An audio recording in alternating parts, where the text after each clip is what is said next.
Ching Kanto, your Wasteland Reviewer, and welcome to the Wasteland Retrospective here on the SPDM Crew podcasting network.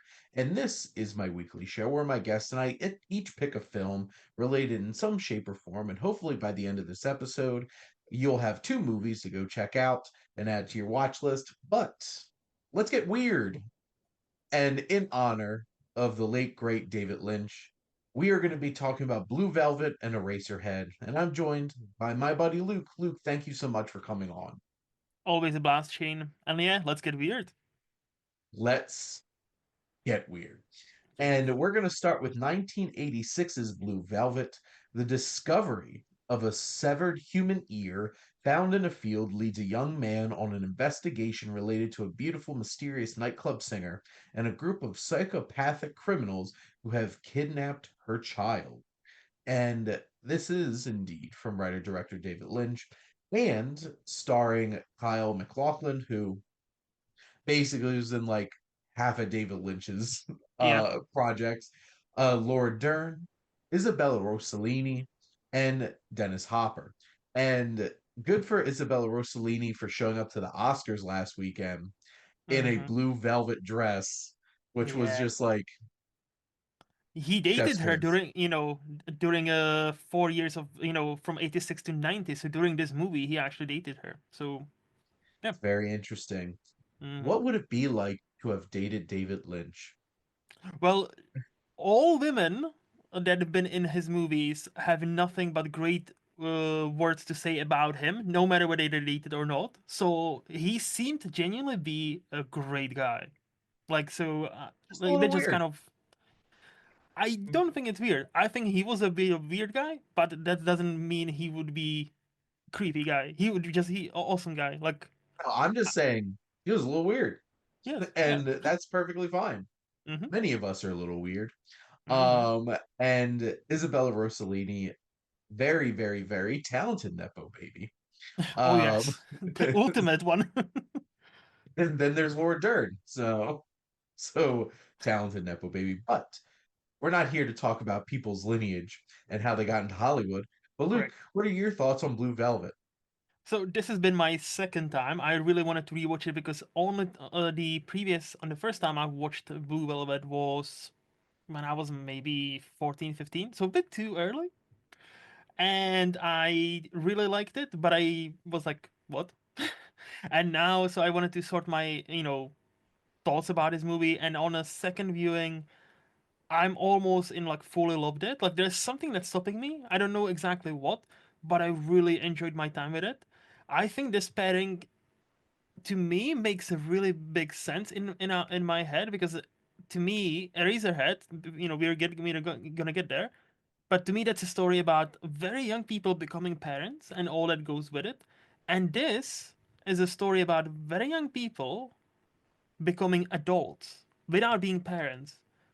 And yeah, Mhm. so I think that's I think that's the beauty of David Lynch's movies. If you strip all the mysticism, all the illusions, all the dreamlike sequences down, they always have a straightforward story, but it's told in such a fascinating Lynch-like perspective. It's been often imitated but never replicated, and he can make this. He could make this happen. Rest in peace. What about you? What did you think? This is my third or fourth time watching this, and Hmm. interesting enough, I just watched this in November. Oh, So nice. this was a quick turnaround rewatch for me. Because I own this on Criterion, so I happened to land on it randomly selecting a movie a couple months ago.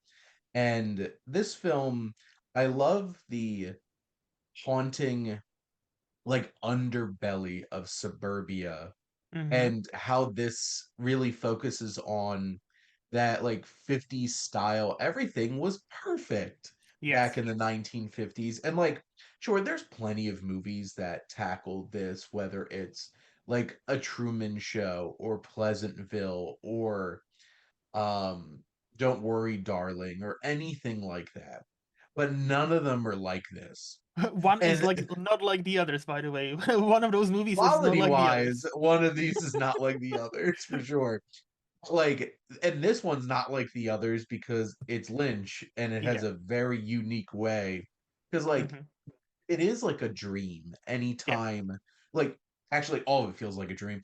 It feels like this wide eye, like perfect dream-like experience walking around in this bright colored suburb that's Hmm. only like you're ripped out of it the second you see a human ear just chilling there and you're just like, Yep.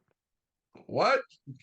And exactly, and that's Jeffrey's reaction exactly because he's in this perfect utopian kind of it looks like a painting that's supposed to Yeah. capture that era, and then he's pulled into this very dark story, and his journey being pulled between Sandy and Dorothy because Sandy is like Laura Dern does such a great job of like having that vibe of she's the girl next door, and Yes. then there's just something so dark, seductive, and vulnerable about Isabella Rossellini. She's so amazing in this, for Should have been sure. And nominated. Should have been nominated for the Oscar. I'm just gonna say.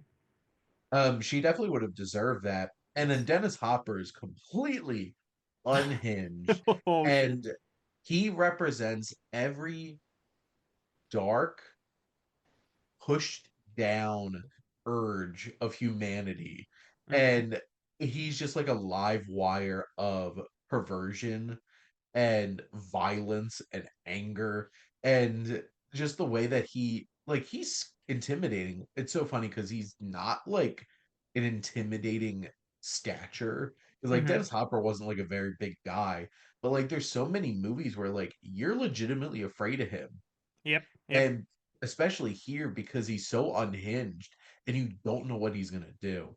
And when we get into like those dark, like the apartment and going on all those journeys is like it's also like a dream, except it's like a nightmare. Hmm. And that's so fascinating with what Lynch does with the film for sure. No, 100%. Like, so to touch on what you said, so Laura Dern is the prototype of, hey, this is your first girlfriend. This is your high Mhm. school crush. You might even date her. You might even date her for a couple of years, but probably you're not gonna marry her. But maybe, like 1950s, that's what happened, right? You Well, in meet the a end, girl, 1950s, you dated, you got and married, and then you died together, and you were together for like yes. 60 years. So, Well, first of all, I think we skipped a step where you got pregnant and then you get married because so nobody can know, no, but nobody can know you had sex before marriage, Shane. Like, how dare you do that, right? shotgun wedding. Yeah, yep, yep. And to contrast, Laura Dern, this like innocent sweetheart, this kind of like almost a ditzy character in a way because Mhm, she didn't have the life experience, right? And she like Laura Dern plays her beautifully mhm, with somebody so dark, mysterious, dangerous, a bit twisted, like mhm. Isabella Rossellini is. Like that scene where they have the like the rape scene, but she's kind of into it, and she asks him to hit her, and then like she asked Kyle MacLachlan's character also to do the same when she understands she is safe with this young guy, Mhm. right? I This is what I like about David Lynch. Like he understands that people are not black or white. He understands there's a lot of shades. Some would say there's 50 shades of certain color in any of us, and he understood This was sexier and also more messed up than 50 Shades of Grey, for the record. yes, but no Dakota Johnson. So and also like talk about James. What's his name? Jamie Dorman. Mamma mia. But no, yeah, and I appreciate it on my rewatch. I was like, wait, but she, in to an extent, like Isabella Rossellini, she's enjoying where she is, a kind of in a twisted way, and Yeah. I don't understand why. If she's been stuck in this cycle for a while, or if she's actually the force behind it in a way. And this is the thing with the Lynch's movies. The older I get, the more I don't need to understand them. I'm there for the vibes first, major, and second for Lynch's understanding of. hey, this person, it might seem like, quite clear cut on the surface, but if you dig, deep, they're quite complex. Same with this person. And Kyle MacLachlan, like that's why I feel like this story is really about becoming like from a teenager to like young adult to full adult, because he goes on a journey. Like he should just let it go, right? He should, he finds the ear, he, hands it over to the police. He should just let it go. But that's the one thing that disturbed his perfect world. Like this Mm. clean neighborhood where everybody, everything is clean and everybody's white. This utopia, right? And he cannot let it go because something disturbed him, and that leads him to this path of where he, like, they will never be the same after. I don't think. Well, and I think it's interesting because the ear is like the lighting fixture Mm-hmm. in the Truman Show. This second that that tear in this utopia happens, you can't just like staple it shut. Correct.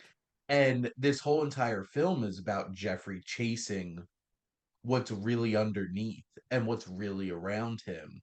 And it's a like this is so very true about modern perceptions of society. And like I'm going to speak specifically to the United States, where it's like the suburban fear of the urban.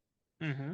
And I know this very much because I have family members that get freaked out anytime I tell them I go into like Philadelphia or something like that, Mm-hmm. because like I'm gonna get murdered, I'm gonna get stabbed, but then they completely ignore the seedy underbelly of their own existence, because nothing bad can happen in your quiet, quaint little neighborhood, Mm-hmm. despite the fact that all those goddamn kids are on drugs.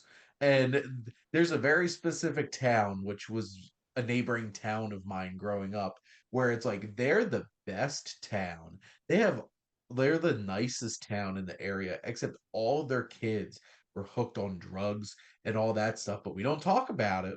No, no, no. And that's what this film channels Mm-hmm. very much. And there's something very interesting in Dorothy's experience, because one, we're hooked the second we see her on that stage, Yes. and she's seductive, she's talented, she's alluring, and Isabella Rossellini just channels that magnetism. And Mm-hmm. then we do have that scene where she asks Jeffrey to hit her. He doesn't want to hit her, Yep. and then he does it in a bit of losing himself. Mm-hmm. And the look on her face, the look of like shock, pain, and then being turned on And all at the excitement. same time. Yep. Yeah, and like a little bit of blood on her teeth as her mouth is open, smiling. And it's Mm-hmm. just like that's this movie in a nutshell. Is that this film keeps kind of like pushing you into seeing all of these things that are so taboo and Mm-hmm. so not normal. I'm doing air Yeah. quotes for you all listening. But it's that kind of Lynch pushes you into that space and makes you realize it's like, did Frank target Dorothy because she had these kinds of urges? And or is it like this is opening up things that she never thought she would like in the first place? And I think that's kind of what's happening with Jeffrey, is that Mm-hmm. his milk white existence is being challenged, and he's starting to realize like, maybe I'm not so milk white, and I'm And enjoying some of these things. yep. And except when Frank beats the holy hell out of him, uh, which that sequence is so uncomfortable and Mm-hmm. terrifying. I'm like, they're gonna kill him. Yep. I know he's not gonna die, but they're gonna kill him. See, talking to you now, I have two questions. So first of all, I haven't even considered it until now. So first of all, is it possible? Again, this is my just dumb imagination or dumb interpretation. Is it possible that the Isabella Rossellini and Dennis Hopper relationship, in air quotes, is actually just Situationship. like, yeah, just very very situation, like, yeah. is it possible that it's some sort of fucked up roleplay? That it's not really because like she always lets him in. She always smiles after he does like awful things to her. And she like even when she's not with him, she's still seeking those things out. So is it possible because and again, this is I think this is the kind of like twist on the expected. Because when you see a rape scene or when you see women being hit, it's always like, oh, poor woman, poor woman. And obviously we're not gonna take it lightly, those things are fucking horrible. But and Lynch takes it and like, but what if she actually is the one who has the charge here? Again, she might not be. I don't know. But I'm thinking like, what if it is some sort of twisted role play, like where the moment she opens the door, every time she, Dennis Hopper comes to her apartment, they both understand the game is on, right? Again, I don't know. So I definitely think that's the case with her and Jeffrey, where she wants him to get into this and play that game with her. I don't know if it's a game or I don't know if game's the right word. I don't know Mhm. if it's a performative thing for Frank or not. I feel like I think it's No, not for Frank. No, not for Frank. But but for their specific. relationship, for their relationship. Like I think Frank needs it to get off, right? Yes. But my question is, and my point was, I don't think because first time I seen it, I was like, damn, she feels trapped in that, and she doesn't know how to escape. But on a rewatch, I'm like, are we sure she's trapped in that relationship? Are we Well, sure? and I think the challenging thing is because it obviously started with Mm-hmm. this kidnapping, Yep. or did it start with the kidnapping? Mm-hmm.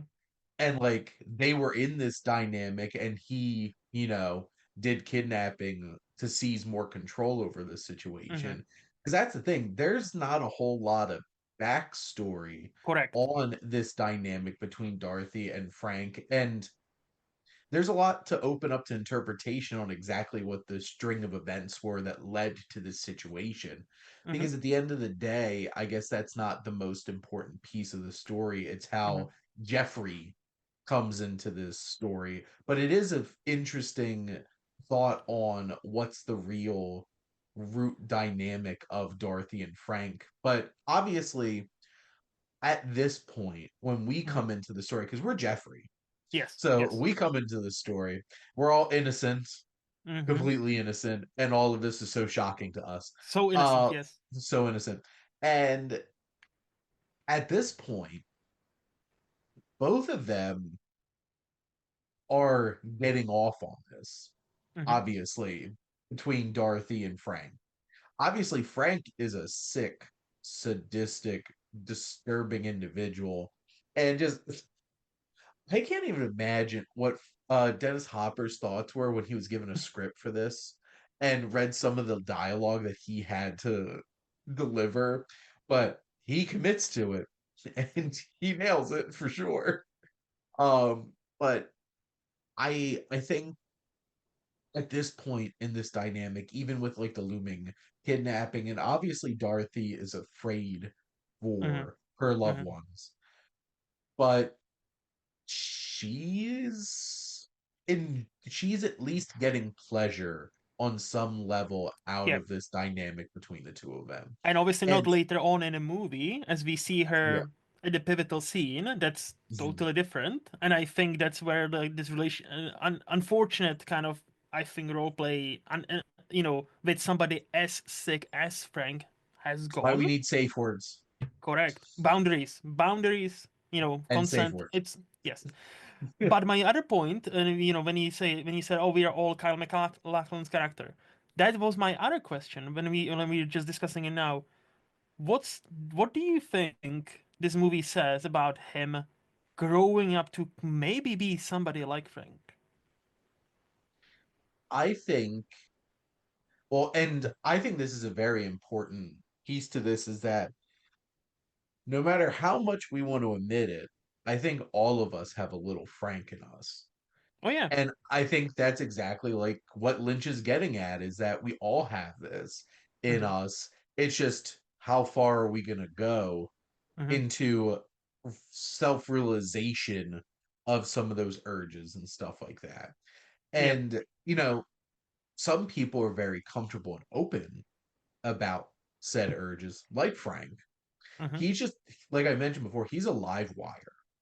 Oh He's yeah. like an open nerve of any kind of feeling or desire that pops up into his head.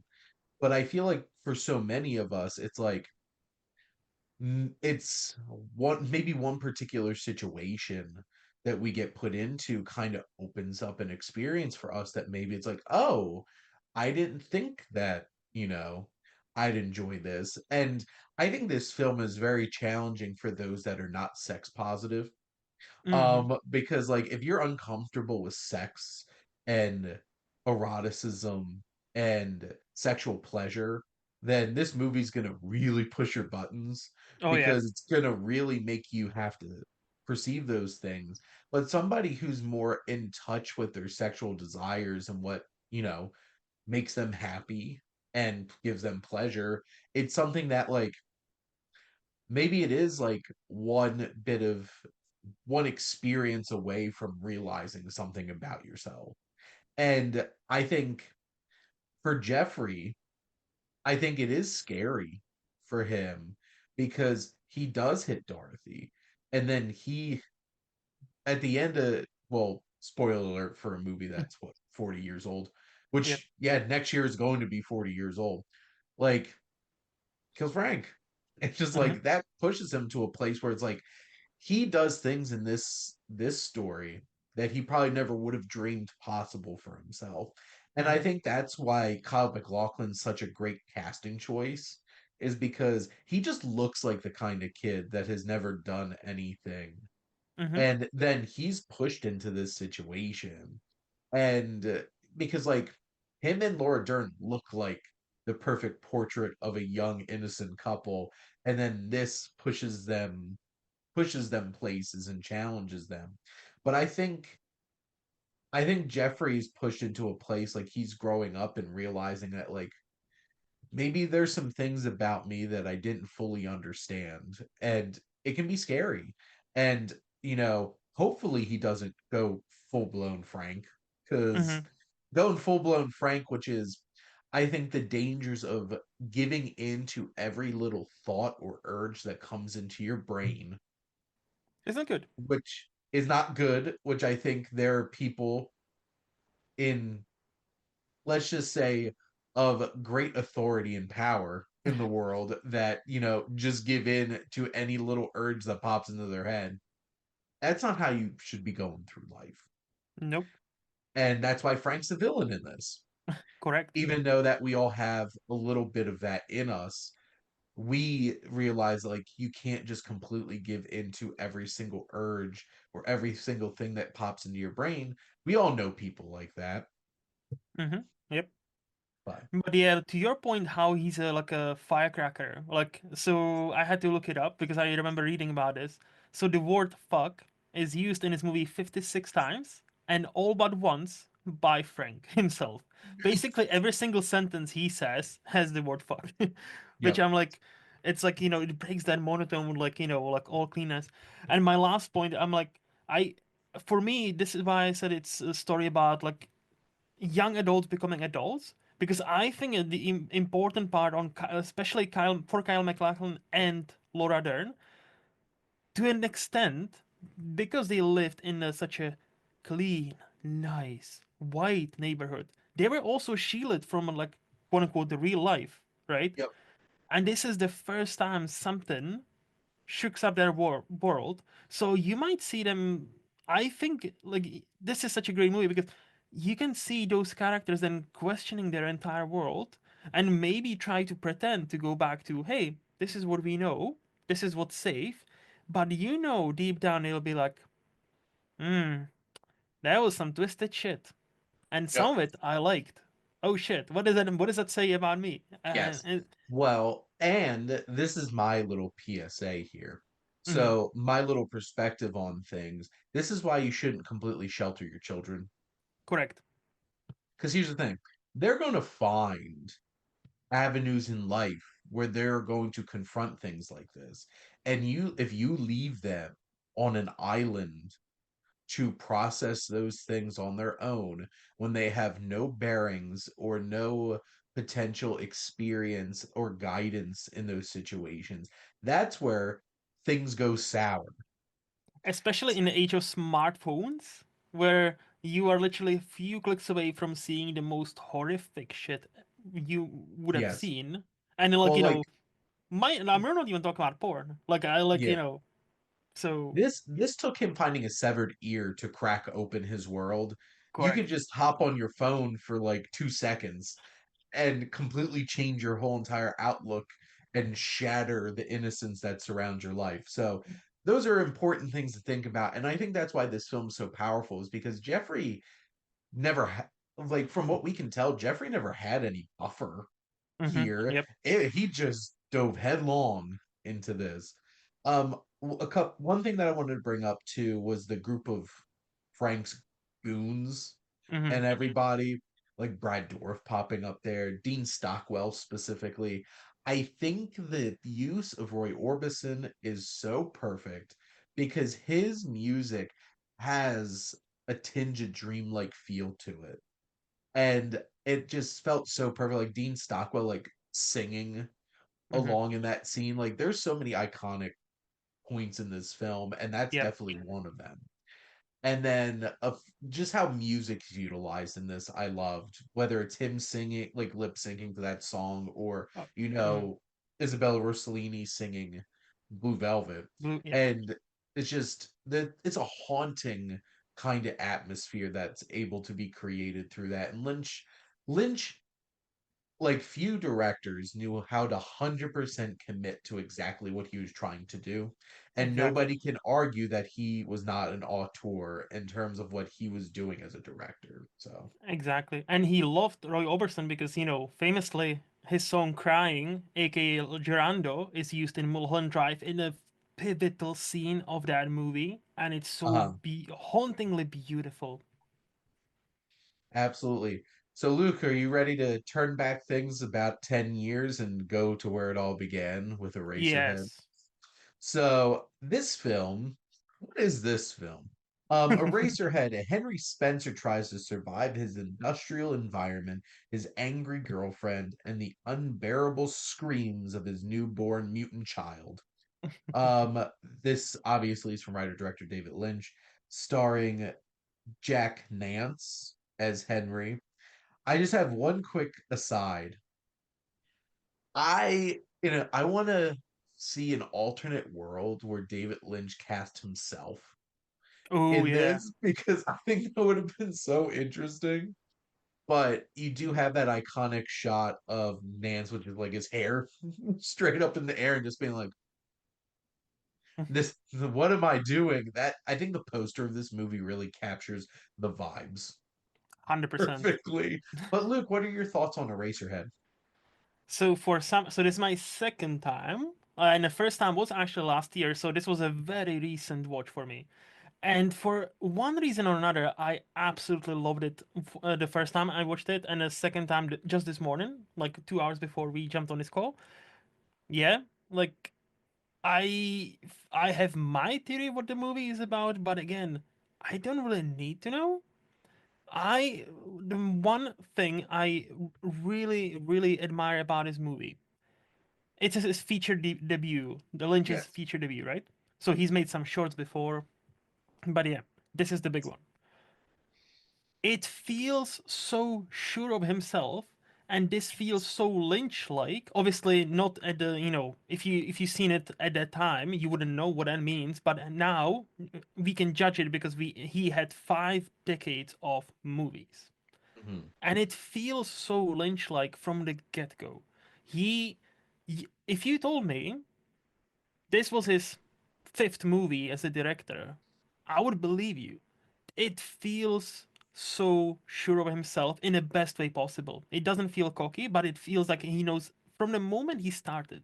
He is like, yeah, I know who I am. I'm a I'm a weird little dude, and with a funny haircut, and I'm here to terrify you. So enjoy this, and I respect that. What about you? I think there are a few directors that come out with their first film that have had such a lasting impact over Mm-hmm. the course of their career that come with that first film feeling so fully realized. Yep. Because like it's interesting watching the first feature or shorts of a director and realizing like you can feel it, you can see these little things. Like I Mm-hmm. remember because I do my Welcome to the Wasteland show. I remember watching Captain Voyeur, the Mm-hmm. student film from John Carpenter, where the Mm. whole entire thing is shot in POV. Yeah. And you're like, he loves POV. Mm-hmm. This came from the beginning. Like that whole beginning opening scene of Halloween, this is John Carpenter. Mm-hmm. Here, this is David Lynch. Oh And yeah. there's no mistaking about it. And this is my third time watching this because I Mm-hmm. watched this in film club for the first time in college and left that movie hating it and being like, what the hell was this? Yeah. Um, 19-year-old Shane was not prepared for Eraserhead. And then I rewatched it a couple of years ago with my Netflix DVD service that I had. Nice. Nice. Um, and I still was just like, no. Fair. And this is my first time watching this post having watched Mulholland Drive like 5 times. And now having a deep appreciation for that movie. I appreciate this movie. Mm-hmm. I I don't know if I fully connect on an emotional level with it, but Mm-hmm. like I understand what he's trying to do here Mm-hmm. and I'm fully aware of just the artistic expression of it all. Because like yeah, this is about like at the end of the day, this film is a fear of I'm a dad. I'm not ready for this. What the hell am I supposed to do? And I've heard many people connect with this movie a lot more after they have kids, which I Yep. can only imagine like that opens up a whole new world Same. of understanding it. Like I understand it. This is one of those kinds of films that I feel like makes me dislike rating movies even more than I already do. Because, like, to be frank, I only put like star ratings on Letterboxd because it's Letterboxd. Mm-hmm. Um, like I don't even rate movies on my YouTube channel. I stopped that like years ago, and I Mm-hmm. still get the occasional commenter like literally just yesterday, what would you rate this on a scale of 1 to 10? I'm like, it doesn't matter what I'm gonna rate it. I just told you what I thought of Yep. but like that's easier for people to have like a pull away number. I would not feel comfortable rating this movie. All I know is this is a singularity that was 100% conceived and delivered upon by David Lynch. Exactly what he wanted to do, he did it. Yep. And Yep. it's eerie, it's haunting, it's so dreamlike between this and The Elephant Man, I would have loved to see him do more black and white films because Oh yes. God, it's so crisp. Like just the visuals of everything. And it's very interesting to watch this and realizing this does have a lot of the vibe that The Elephant Man does, just from like a visual standpoint. Obviously, not like a surrealist standpoint, because that movie's much more accessible Mm-hmm. than this, but like the visuals, just the shot of him looking Yeah. dazed off into the camera, actually off center to the camera, that they use for the poster, or the reveal of like the moon faced lady, and just all of these things, and the whole of the literal eraser head part of this, and it's just like sharpening pencils and like they're coming on out of this machine. It's just like, what is this? Where did you conceive this? This also reminds me of like I would never be able to come up with art like this. Like my brain does not work in this way, but it's fascinating watching people whose does and seeing what pops out of it. I think few are able to produce this kind of art to that quality. There are many Yes. people who mistake making weird art for, oh, I'm artsy. Oh, you just don't understand it. And then there are people like David Lynch who he can throw at you a movie where a credit "Lady in the Radiator" actually makes sense, which is one of my favorite credits of all time. And despite throwing some bizarre, dreamlike, horrifying things your way, you kind of understand there is a deeper point about it. You might not like Yes. it. You might not, as you said, you might not resonate with it. That's totally fine. Like art is for art is totally objective. You know, as much as we like to pretend it is not, it is. So it all like Lynch, I've grown to really appreciate him, and this movie again, just the way he showed himself, like when you mentioned like the black and white, I was gonna mention the what he does with shadows, what he does Hmm. with lighting. Like Yep. this is a dark movie, like literally a dark movie. Sometimes it's Yep. like, what's happening? And then you just see the face just come forward, like the pretty neighbor across the hall, right? And you just see that like from that, and like kind of like Halloween, like when you see the Mike Meyer mask, from the Yeah. shadows, right? Hmm. And those are the moments like that will This be with came out you. a year before that, Correct. See, yep. which is interesting. And to me, it's so insane that this is a again famously, by the way, famously, this is a story to his death. David Lynch, refused to give any explanation about. You can find bits and pieces of Notice.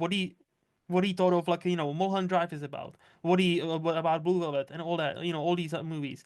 But famously, he ever since it premiered, he was like, I'm not gonna tell you what it is about because I know what I made. I want you to judge it for yourself. And the parenting thing and how there's the sex life is hard after you become parents, and then how you might want to kill your child because it just screams and you want to help it but you don't know what's happening with it, and you go into depression. And this movie, like now, it's being open and talked about how it's very hard for new parents, and it's normal to feel like, am I failing, like is it normal for me to feel like sometimes I would love to strangle this child because like it always fucking cries. But you don't do it, obviously. You don't do it. Yep. Some people do, and they go to jail. Straight to jail. Well, and I think to that point specifically, this movie probably rubbed people the wrong way a lot 100%. because yet again, Mm-hmm. it keeps tapping into Yep. something that we don't want to admit about ourselves. Like babies' cries are evolutionarily made to annoy you Yes. and get under your skin because it makes you want to do something to get it And to help stop it. screaming. Yeah, to Yeah. help it. And it's that kind of idea where it's just like, especially like these are young people that probably were ready for this. And I have a feeling they're like teen or like 18 to like 22. Like they look much yeah, older, but I think they're supposed to be like just that, like yes, teen to like pre young adult age. Very, yes, Jack Nance was that was a hard young man right there. yes. Um, but like that's exactly the point. Like they weren't ready for this. Mhm. And Mhm. what this does completely changes your outlook on life. And like I saw, like my brother changed a lot when he became a dad. Mhm. Not as much, but like Yeah. you see some changes. Um, your priorities change. You're not quite sure where your bearings are anymore Mhm. because you have to discover that. And the choice to make this child this like whatever the hell that it is. And I can if you can translate and put closed captioning for all the screams of this child, it's probably just saying kill me. And it's horrifying. And like that's the thing, this movie's a body horror film. Mhm. Like it's body horror, it's dark comedy, it's like all kinds of strange concoctions. And that's the thing because you watch this film and you don't know what it is because it Mhm. feels so unknowable and so mysterious to you that you have to take a step back and really think, oh, I guess this is a dark comedy. Oh, I guess this is a body horror film. It just feels like a Razorhead. Yep. And I think when a film can feel so idiosyncratic in that way, where you're just like, what's the point even putting labels on this?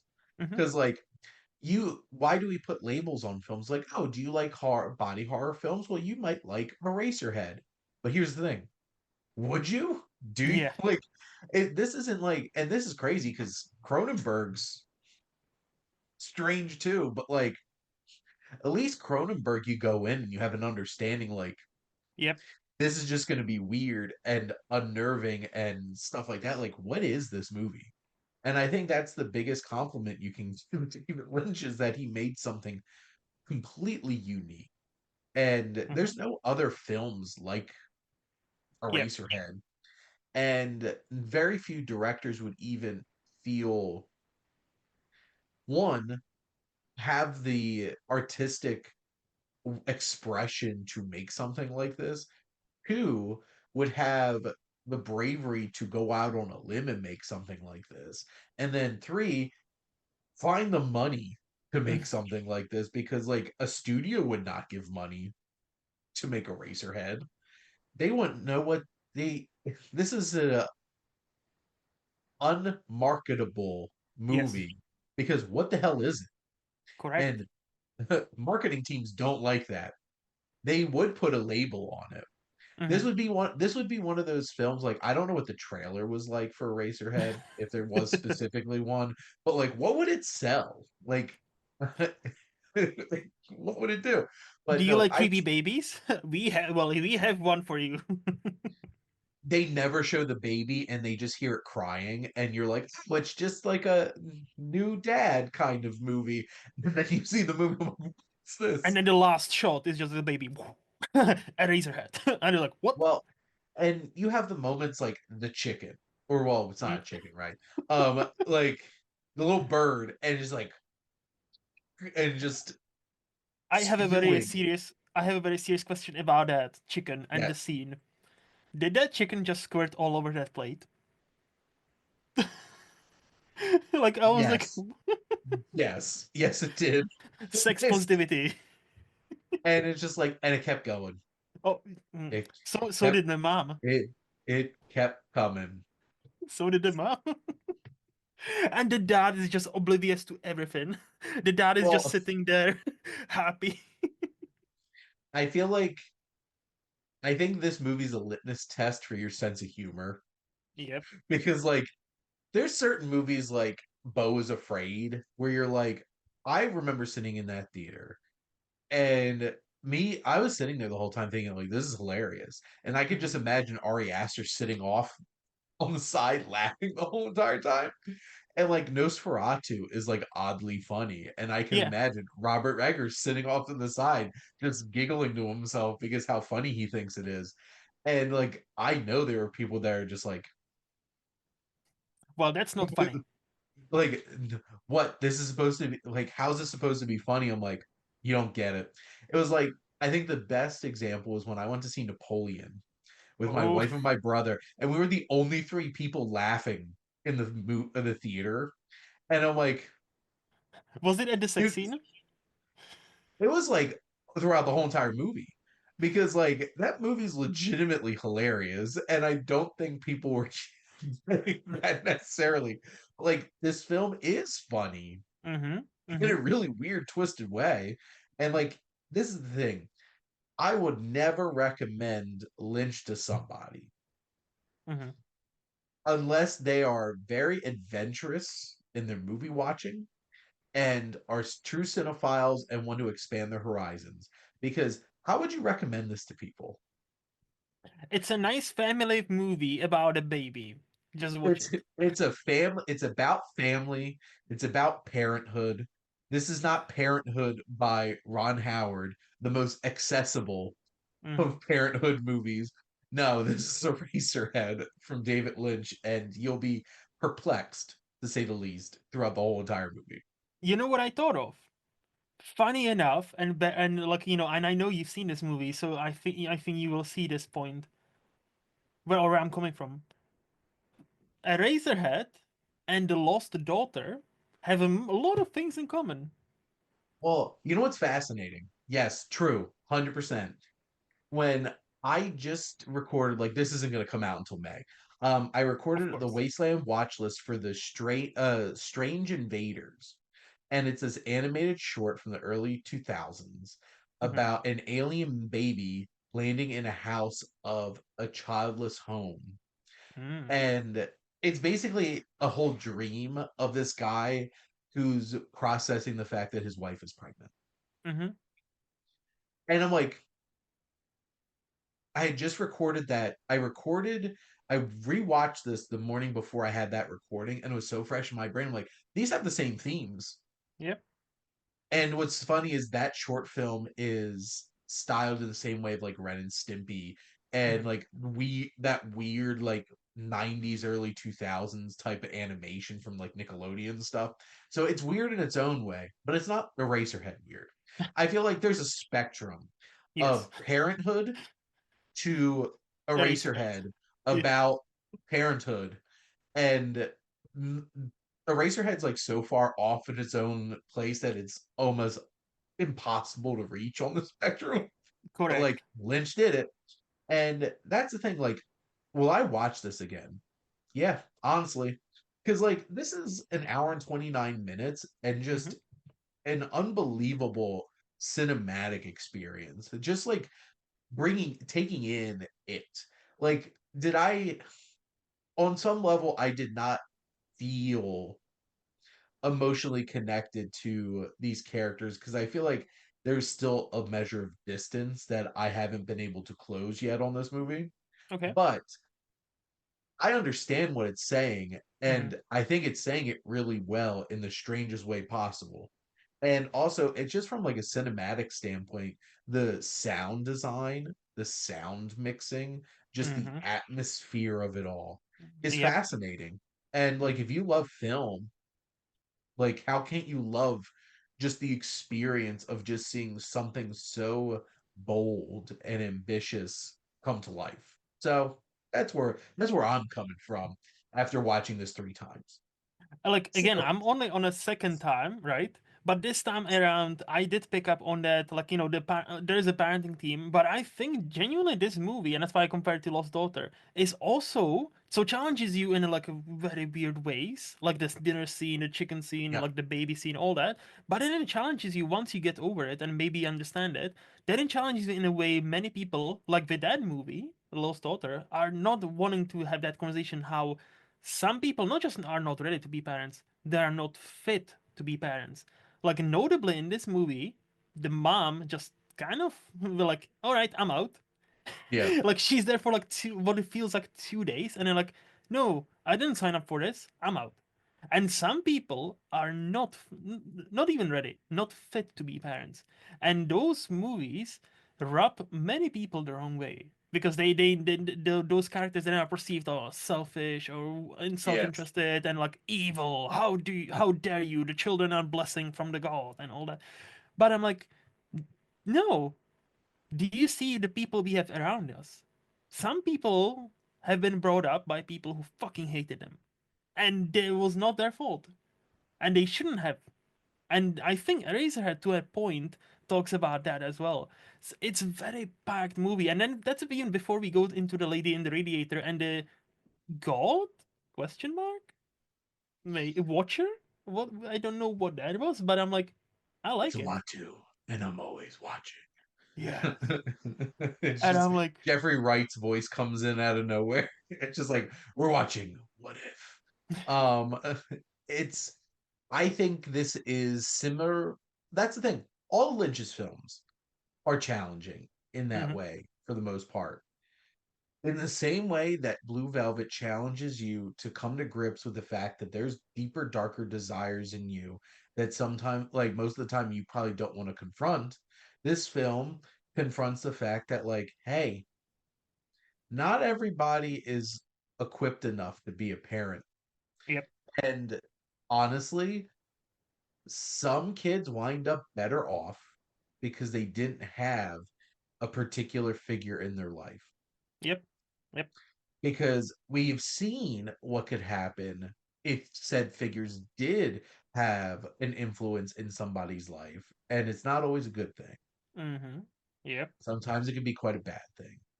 Mm-hmm. And I'm not going to openly talk about from my experience, but like I have a complex family dynamic Same. and, you know, how that all came to be.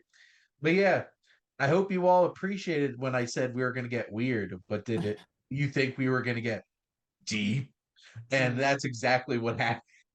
Here, we This talked is some. why you tune into this show to get weird and also deep. So hey, you're welcome. You're welcome. But Luke, thank you as always for coming on and talking movies with me.